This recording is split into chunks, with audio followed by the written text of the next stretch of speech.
여러분 반갑습니다. 바로 띄워주세요. 저는 용처럼 생긴 저 대총알한 호수, 저 빨간 점이 제가 30년째 일하고 있는 일터입니다. 저는 농부입니다. 보리수라는 과일나무를 재배하고 있고 40그루 밤나무가 있어가지고 요즘 한창 밤수확 중입니다. 감나무도 12그루 있습니다. 마을에서 운영하는 농촌 체험장을 저희 스태프들이 맡아가지고 운영하고 있습니다. 오래전에 30대 초반에 이 노래를 제가 작사 작곡했습니다. 하나님 한 번도 나를 실망시킨 적 없으시고, 이거 뻥일 가능성이 상당히 높습니다. 그죠? 우리가 어떤 신을 섬기는데 나를 실망시킨 적이 없었다? 모든 게 공평과 은혜였다. 이거 문학 작품일 가능성이 높습니다. 근데 이 노래를 제가 진심으로 만들었습니다. 오늘은 이 노래에 얽힌 간정을 여러분께 좀 드리려고 합니다. 놀라지 마세요. 이게 접니다. 이거 얼굴이 모든 걸 말해주죠. 내 인생을 저주했습니다. 미혼모의 자식으로 태어나서 4살 때인가 5살 때 엄마가 사라진 것, 그리고 같은 엄마에서 태어난 누나랑 둘이 살았는데 너무너무 가난했습니다. 안 떨어지는 운동화를 신는 거, 라면이라도 실컷 먹어보는 게 제일 큰 소원일 만큼 그는 가난도 저주했습니다. 그리고 무엇보다도 제 자신을 저주했습니다. 사내 새끼가 너무 잘 삐지는 거예요.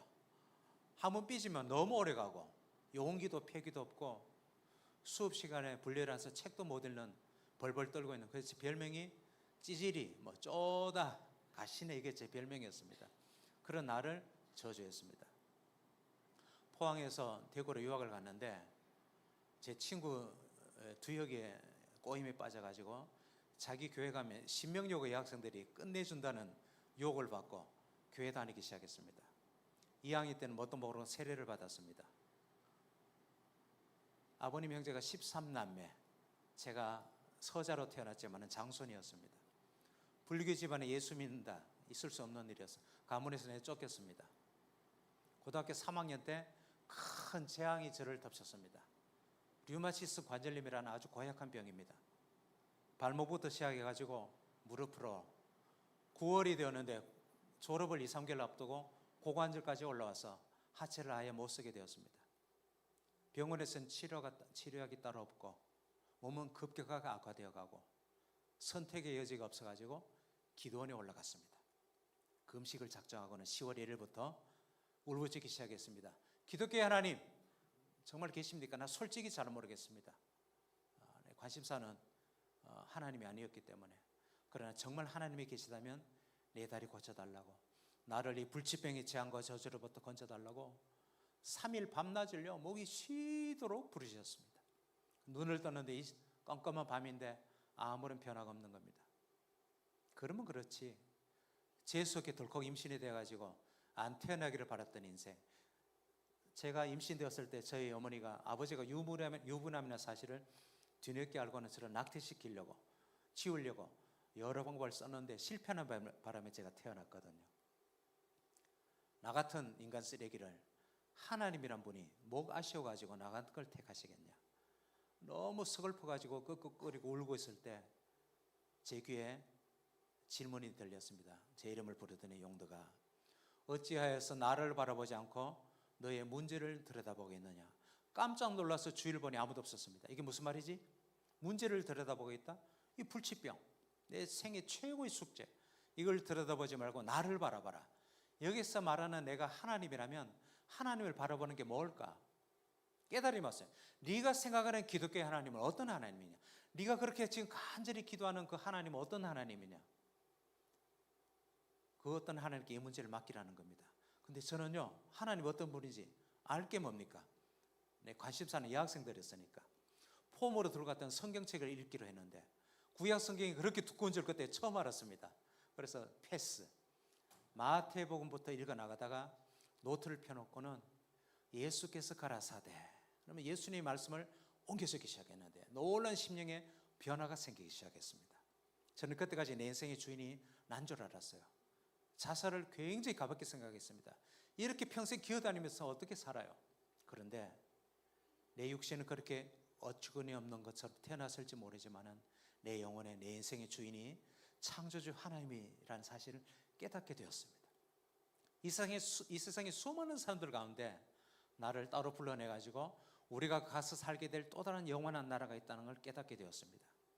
그리고 탕자의 비유 그 성경을 통해서 내 운명과 내 팔자를 더럽게 태어나게 만든 신하면서 침뱉고 저주하고 그 하나님의 원수 노릇하면서 탕자로 살던 저를 이제나 저제나 동구 밖에서 맨발로 기다리신 그 사랑의 하나님을 만났습니다. 드디어 로마서 8장 28절에 이르렀습니다. 우리가 알거니와, 우리가 아는데 뭘 아느냐? 창조주 하나님의 존재를 머리로 인식하고 믿을 뿐만 아니라 그분을 사랑하고 섬기는 사람, 곧 어떤 사람이냐?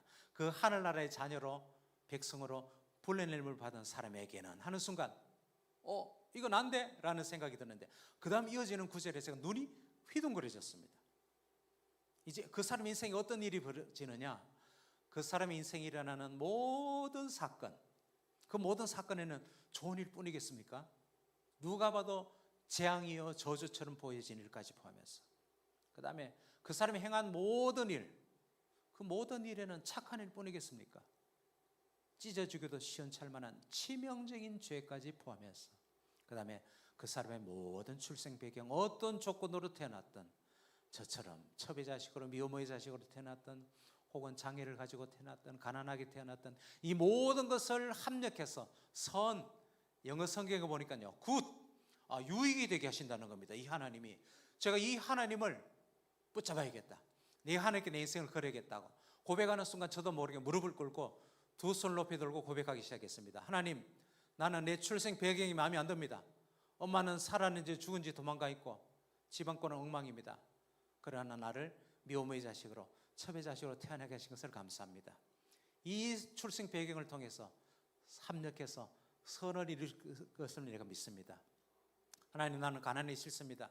그리고 너무 소심하고 내성적인 일은 나도 너무 싫은데 나를 가난한 집안에서 태어나게 하신 것도 감사하고 나를 이렇게 찌질이로 태어나게 하신 것도 감사합니다. 이런 나를 통해서도 합력해서 선을 이루신다니까 내가 그것을 믿습니다. 마지막으로 퉁퉁 분 다리로를 만지면서 하나님, 내게 이 불치병을 주셔서 감사합니다. 이 병을 고쳐주시면 정말 감사하겠습니다. 그런데 하나님, 안 고쳐주셔도 괜찮을 것 같습니다 라고 고백했습니다. 나는 병나기를 간절히 바라지만 하나님께서 얘야, 네가 그들의 내게 너에게 훨씬 유익이란다.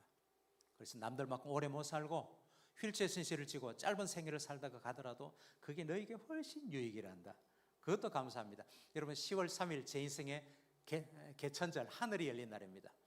10월 3일부터 10월 9일까지 6일 동안 기억나는 것은 울었던 기억밖에 없어요. 성경을 읽는데, 찬송가를 부르는데 왜 이렇게 눈물이 쏟아지는지. 10월 9일 한글날이었습니다. 이게 꿈속이 확실했던 게, 제가 목발을 부러뜨려 갔기 때문에 기어다니는 제가 기도원 참나무 숲 한가운데 이렇게 서 있는 거예요. 주머니가 볼록해요. 주머니에 도토리가 가득 들어 있었습니다. 이거는 꿈이잖아요. 근데 잠시 후에 제가 그 자리에서 펄쩍펄쩍 뛰고 소리를 지르고 난리가 났어요. 이게 꿈이 아니라 생시였어요. 저는 정직하게 말씀드립니다. 제 다리 언제 나왔는지 몰라요. 나은 줄도 몰랐습니다. 열흘 전까지 기어다니는 제가 오살리 금식기도원 산비탈 미친 듯이 막 뛰어내려가기 시작했어요. 들을 때 수의실, 안내실에 전화기가 있다는 게 생각났기 때문에 바로 교회로 전화를 걸어가서 하나님이 내 다리 고쳐주셨다 외치고는 포항 부모님 댁으로 내려가는데 집안이 발칵듯이 폈습니다. 이럴 전까지 최영덕 인생 끝났습니다. 그러나 내가 붙잡던 이 로마서 8장 28절이 하나님께서 놀란 선을 행하셨습니다. 13남매 아버지 형제 장손인 제가, 저희 아버지께서 온 집안에 선포하셨습니다. 오늘 이후로 용덕이는 예수 믿는다. 저를 키워주신 저희 어머니 그 다음 주에 교회 등록하셨고, 저희 누님 두 분, 남동생 재수 씨도 권사님입니다. 그러나 이건 내 인생에 시작된 수많은 기적의 시작에 불과했습니다. 저는 그 이듬해 고등학교를 다시 복학을 했고 대학을요 건축과를 갔습니다. 유명한 설계사가 제 꿈과 비전이었습니다. 하나님께 기도하면서 유명한 설계사가 돼가지고 멋진 성전도 많이 지어서 하나님께 큰 영광을 돌리겠다고 대충 공부하지 않고 군대 3년까지 포함해서 5년 동안 최선을 다해서 설계 공부를 하고 대학 3학년 때는 대구시 예술전에 설계작품을 단독으로 출품해서 입상도 하고, 지도 교수님도 10년 만에만 나타난 제자라고 아껴주셨고, 잘 나가던 건축학도였는데 25 나이 대학 3학년 가을에 하나님께서 CCC 금요 채플에 참석했다가 저를 새로운 사명으로 부르셨습니다. 원점에서 다시 시작하라는, 제 근본 동기가 잘못됐다는 걸 깨닫게 되었습니다. 하나님의 영광 어쩌고 그랬지만 사실은 건축가 되면 돈 잘 벌거든요. 알아주거든요. 그게 아니라는 걸 깨닫게 되었습니다. 밤새 한잠도 못 자고 그 다음날 새벽에 성경을 펴들었는데 마태복음 25장 달란트 비유라고 우리가 흔히 이름하는 예수님이 하나님 나라에 대해서 말씀하신 이야기를 읽게 되었는데 큰 깨달음이 왔습니다. 이게 하나님의 나라에 대한 이야기인 동시에 우리 인생에 대한 이야기이기도 하다는 걸 깨닫게 된 겁니다. 우리 인생이 뭐냐? 주인이신 하나님이 그분의 재산을 우리 모두에게 다 나눠주는데 꼭 같이 나눠주는 게 아니라 세 번째 줄, 각 사람의 뭐에 따라? 능력에 따라. 능력의 종류가 다 달라요. 그리고 그 사람의 그릇에 꼭 맞는 만큼 그분의 재산을 맡기는데 이게 달란트.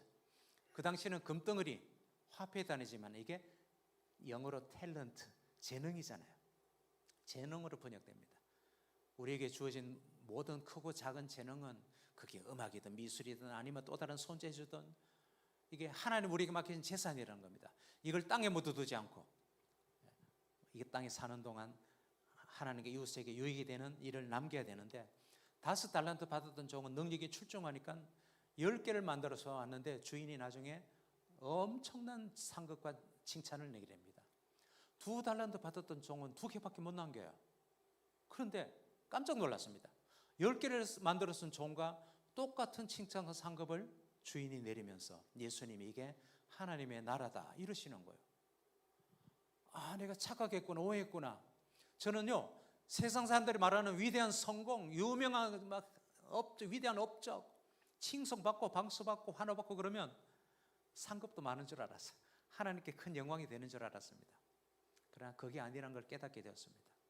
내가 남들만큼 할 줄 아는 게 없어가지고 세탁 사오고 쌀가게 하고 아파트 빌라 계단 청소밖에 못한다고 막노동밖에 못한다 할지라도 내게 주어진 이 작은 재능 하나를 가지고도 누군가에게 유익이 되는 일을 성실하게 감당하면 하나님이 똑같은 칭찬과 상급을 내린다는 걸 깨닫게 되었어요. 겁이 덜컥 났습니다. 땅에 묻어두었던 4달란트가 생각이 났습니다.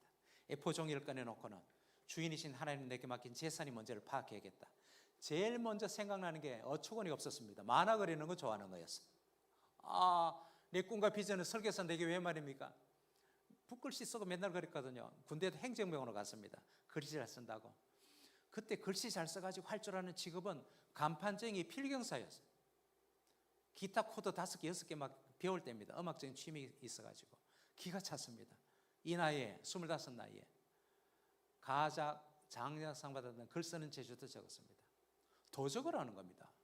우리가 천성적으로 타고나는 성격 기질, 그것도 주인이신 하나님 맡기신 재산이라는 거예요. 그럴 리가 있나 하면서 적기 시작했습니다. 잘 삐짐, 한 번 삐지면 오래감, 쫀쫀함, 소심함, 눈물이 많음, 매사에 만족하기 힘듦, 용기가 없음, 결단력이 심히 부족함, 용서가 잘 안됨, 원한이 깊음, 염세주의적임, 눈에서 눈물이 줄줄줄 흘렀어요. 세상에 이런 찌질이가 있습니까? 그때 제 내면에서 천둥 같은 분노의 음성이 들렸습니다. 내가 너에게 맡긴 이 귀한 보화를 네가 이런 식으로 모여갈 수 있느냐. 얼마나 놀랐는지 벌벌 떨면서 빨간 사인펜을 찾아가지고 X표를 껐어요. 그리고 그 옆에 여백에다가 새로 받아 적기 시작했습니다. 섬세함, 감수성이 풍부함, 예술성이 있음, 착함에 동그라미를 엄청 돌렸어요. 분석을 잘함, 치밀함, 끈질기고 인내심이 있음, 눈치가 빠름, 헌신적임, 책임감이 강함, 이상이 높음, 완벽을 추구함. 지금까지 마귀의 시각으로, 사탄의 시각으로 나를 분석하고 평가하고 있었다는 그날 깨달았습니다. 이 동전의 뒷면을 돌려보니까 최홍덕이가 걸작품 중의 걸작품이었습니다. 울면서 무릎을 꿇고 A4 종이를 높이 들고 하나님에게 만화 그리는 거 좋아하는 것부터 마지막 완벽주의 치밀한 성격까지 포함해서 하나도 땅에 묻어두지 않고 하나님께 이웃에게 유익이 되는 일을 하기 원합니다. 그 길을 보여주시면 거기에 만화가든 딴따라든 간판책이든 그 길을 가겠습니다. 기왕이면 복음을 위해서 쓰임을 받으면 더 좋겠습니다 하는 순간 환상으로 손으로 그린 성곽볼을 보여주셨습니다. 제가 무릎을 탁 쳤습니다. 가끔씩 해왔던 일이지만 한 번도 사명으로 생각해 본 적 없습니다. 저는 이 작업은 저처럼 잘 삐지는 사람이 할 수 있습니다. 제드 잉크라는 진한 잉크의 천자 펜촉 50대 분들은 알 겁니다. 잉크를 찍어서 5선을 자를 대고 다 그어야 돼요. 그 다음에 음표를 그 잉크로 다 그리고 가사를 100% 손으로 다 씁니다. 제목을 연필로 디자인해서 다 다르게 또 목을 입히니까 이 악보 하나 그리는데 2시간, 3시간씩 걸리는데 갑자기 이 일을 하기 시작했습니다. 지도 교수님이 미쳤느냐 용도가 너 건축 공부를 포기하는 게 말이 되냐. 제가 생각해도 미쳤던 것 같아요. 먹고 사느냐 누가 알아주냐 관심 없었습니다. 이 악보를 그리기 시작했습니다. 87년 2월 달에 대학을 졸업하자마자 3월부터 그 당시에 전국적으로 그런 모임이 전혀 없을 때입니다. 정보 자체가 없을 때 제가 대구 지역 오래전기 찬양 집회를 시작했습니다. 그 1년 만에 큰 규모로 커졌는데 그때는 이런 인터넷 시대나 프로젝트가 없는 시대니까 악보를 복사해서 나눠주니까 낭비가 너무 심해가지고 집회용 악보를 만들어야겠다. 제가 손으로 그린 악보는 A4 종이를 이렇게 반으로 딱 접으면 저게 원본 크기입니다. 저걸 작게 축소를 해가지고 한 페이지에 4곡을 한 친구들 해서 160곡짜리 찬미소라는 악보집을 내기 시작했습니다. 200곡, 300곡이 나왔을 때 대구 경북 지역에 다 퍼졌어요. 찬미소 1000이 나왔을 때는 뻥을 전봇해서 전 세계 한국인이 가서 세운 교회 참외수 1,500원 더 단일 한 종류만 최소 100만 부가 나왔습니다. 100만 부까지는 헤아려봤습니다. 이 자체도 놀라운 기적의 은총인데 저는 공대생이니까 음악을 공부해 본 적이 한 번도 없고 정직하게 말씀드립니다. 지금도 작곡의 이론을 하나도 몰라요. 그때 대학 3학년 때 낮에 내처럼 밤의 달처럼 일어나 걸어라 나의 힘이 되신 여호와여 군에서 제대하기 직전에 가서 제자 삼으라 이 노래를 그때 대학 3학년 때 주셨습니다. 제가 대학을 졸업하기 전에 이미 이 모든 노래들이 한국교회에 널리 퍼졌습니다. 글 쓰는 재주를 땅에 묻어두지 않겠다는 약속에 따라서 잘 쓰든 못 쓰든 87년 3월 1회 때부터 월간지를 내기 시작했는데 제가 나중에 매월 13만 부를 발행했습니다. 참배수 오래전기 찬양 집회는 대구 지역 목요 찬양으로 이름이 바뀌면서 매주 목요일마다 2시간, 3시간 동안 많은 젊은이들이 모여서 뜨겁게 찬양하고 기도하는 집회 제가 5년째 인도자였습니다. 전국을 다니면서 음악 선교단을 이끌고 한 달에 20회, 30회 강의하고 공연하고 내 인생의 클라이막스처럼 여겨졌던 전국을 다니면서 기적의 하나님을 막 찬양하고 다녔는데 5년째 옥천에 어느 교회 가서 강의를 하고 돌아오는데 목소리가 안 나오는 겁니다. 병원에 갔더니 성대 결절, 수술하면 2, 3개월이면 회복된다는 겁니다. 서울의 유명한 병원에 올라와서 수술을 앞두고 병실에서 제가 목에 안수기도를 했습니다. 저는 급하면 제가 안수기도 제가 합니다. 나사렛 예수 이름으로 명하노니 이 물호가 사라질지어다. 그 다음날 목구멍을 들여다본 의사께서 이게 어디 갔냐? 물혹이 사라지고 없는 기적이 일어났는데 더 놀라운 기적이 저를 기다리고 있었습니다. 성대는 너무 깨끗해요. 말 못할 이유가 전혀 없는데 목소리가 안 나오는 기적이었습니다. 3개월, 4개월, 6개월이어도 목이 회복 안 되는 겁니다. 어떻게 해요? 모든 사역을 다 내려놓고 신혼의 아내를 데리고 깊은 산속으로 들어갔습니다. 한 의사가 이거는 피로가 누적돼가지고 온 병이라는 겁니다. 그래가지고 맑은 공기 마시면서 거기서 살면 2, 3개월이면 회복된다 해가지고 교실 4칸짜리 폐교가 있었습니다. 지금 수리하려고 갖다 놨지요. 수리해서 사는데 6개월, 1년, 1년 반, 2년이 지나도록 목이 회복 안 되는 겁니다. 여러분 사람이요 귀는 들리는데 말을 못하면 미칩니다. 전국적으로 13만 명의 독자가 저를 위해서 응원하고 기도하고 저도 능력의 하나님, 치료자 되신 하나님, 여호와 라파의 하나님 철석 같은 믿음으로 목 회복을 놓고 기도하는데 이 말 못한 어느 장의자로 만들어서 깊은 산속에 처박아 놓으신 하나님이 이해가 안 되는 거예요. 원망의 마음이 들 뻔했습니다. 들 뻔. 그런데 작은 귀에 질문이 들렸습니다. 용도가 네가 조금 전까지 잘 나갔느냐? 대충 쓴 곡들이 널리 불려지고 악보집이 막 수십만 부 나가고 월간지가 막 불티나고 네가 집회 인도자로 그게 대단해 보이느냐? 어깨 힘주지 마라. 너는 5달란트 받았던 종이다. 칭찬받을 거 하나도 없다.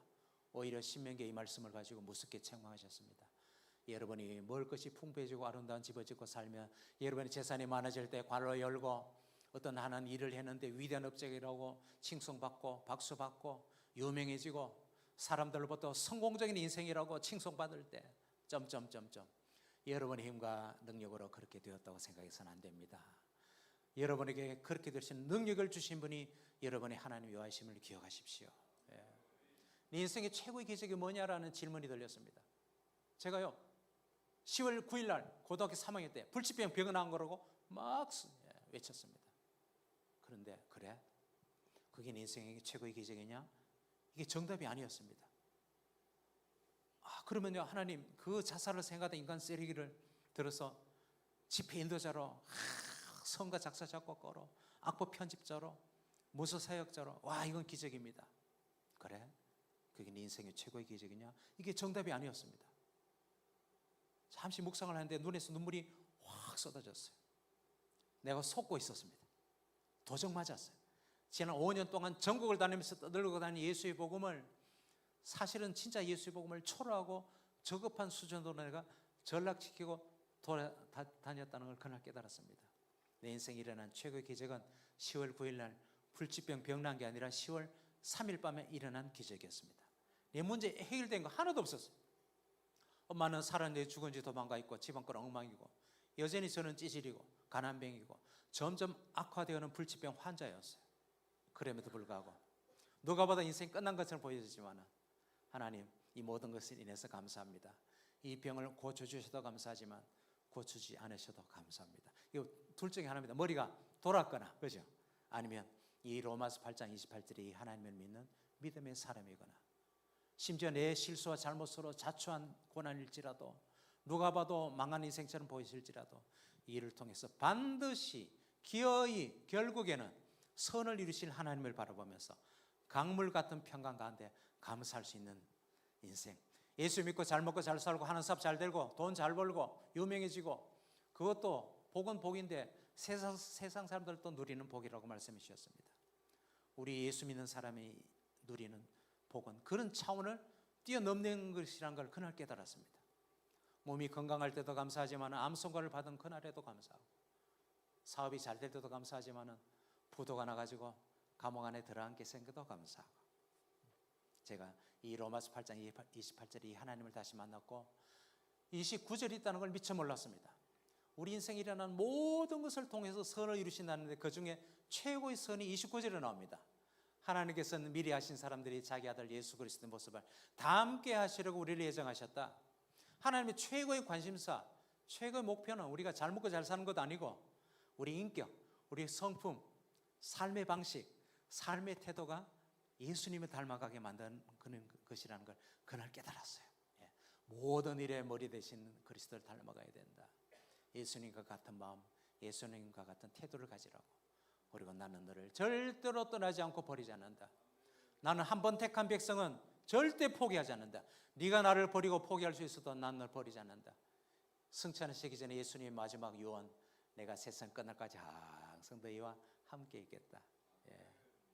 제가 이 하나님을 다시 붙잡았고 드디어 그 산속에서 이 노래가 저희 살아있는 고백이 되었습니다. 최영덕이 후담골에서 죽었다고 소문이 가장 많이 돌았을 때, 객관적으로 누가 봐도 완전히 인생 끝났을 때 이 노래가 저희 살아있는 고백이 되는데, 이 노래 한번 작사 작곡가가 직접 부르면 얼마나 감동이 되겠습니까마는 어디 가서 한번 했더니 다시는 하지 마라 그러시네. 우리 방송실에 틀어주시면 우리 다 같이 한번 합시다. 하나님 한 번 더 나를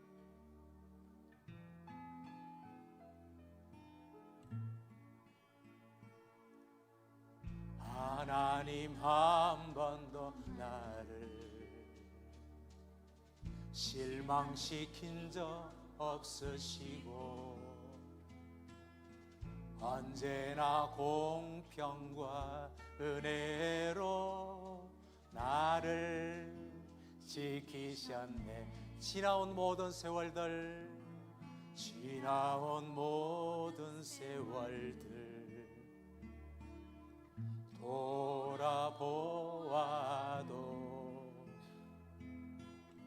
그 어느 것 하나 주의 손길 안 미친 것 전혀 없네. 오 신실하신 주님, 오 신실하신 주, 오 신실하신 주, 내 너를 떠나지도 않으리라, 내 너를 버리지도 않으리라 약속하셨던 주님, 그 약속을 지키사 이후로도 영원토록 나를 지키시리라 확신하네. 그날 이후로 제가 행복한 벙어리로 살기 시작했습니다. 6년 동안 행복한 벙어리로 살았습니다. 지금까지 목이 회복되지 않고 있다 할지라도 확실한 것은 행복한 벙어리로 살고 있을 것이 확실합니다. 그런데 보세요, 그 잘 나가던 찬양 사역자, 음악 사역자를 하루아침에 어느 장애자로 만들어서 그 깊은 산속에 처박아 놓으신 하나님이 이루신 위대하고 놀라운 선이 찬님의 예수 1500 한국 교회사에서 전무후무하게 쓰임을 받은 채, 그때는 인터넷 시대가 아니었습니다. 이런 유일한 정보원이 악보였어요. 외국에서 수많은 성가들이 번역돼서 들어오고 창작 성가들이 한국 교회에서 막 쏟아져 나올 때 악보집이 제일 필요했습니다.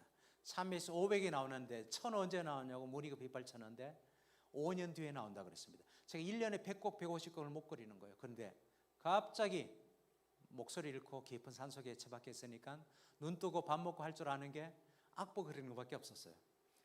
1년에 600곡 700곡을 그렸습니다. 참매수 500 다음에 바로 1000이 나왔습니다. 1500은 처음부터 다 새로 그렸어요. 옛날 그린 거랑 서체가 달라가지고. 최영덕 인생에 누가 봐도 객관적으로 끝났습니다. 잊혀진 사람이 되고, 그럼에도 불구하고 그 이면에 그 산속에서 하나님이 놀라운 선을 행하셨습니다.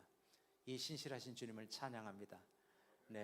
지난 삶의 모든 과정에서 이 로마서 8장 28절에 하나님이 저를 인도해 주셨고, 내일 우리 한 번 더 만나면 또 다른 간증을 여러분께 드리겠습니다. 모든 영광을 하나님께 올려드립니다.